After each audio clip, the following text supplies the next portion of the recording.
In an earlier module in this course, we learned how to create a cube by using the Cube Wizard, but at that time we were focused on the top-down approach, which is appropriate when we have no existing data warehouse. Now we're going to learn how to use the Cube Wizard when we do have a data warehouse. When we start the Cube Wizard, we need to select a creation method. This time we'll choose the option Use Existing Tables. Then all the tables available in the data source view display, and we need to select one or more measure group tables.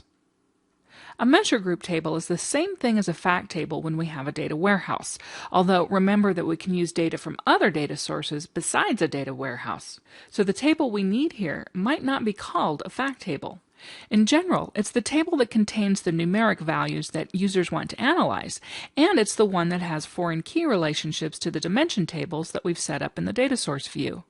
If we're not sure which tables to select, we can use the Suggest button. The wizard will look at the relationships between tables in the data source view and propose tables that meet the general characteristics of a fact table. This feature is useful for people who are not professional business intelligence developers who want to build a cube.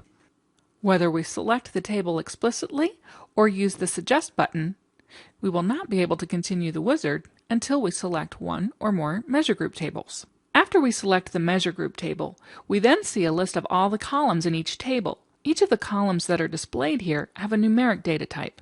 Some of the columns won't be measures at all. They're really just keys to dimensions, and sometimes we don't want to have all of the measures from a table added to our cube. So we just need to select the measures that we do want to add, and then we continue with the wizard. If we've already set up dimensions in our Analysis Services database, we can choose the dimensions that we want to add to our cube. We can choose some or all of the dimensions.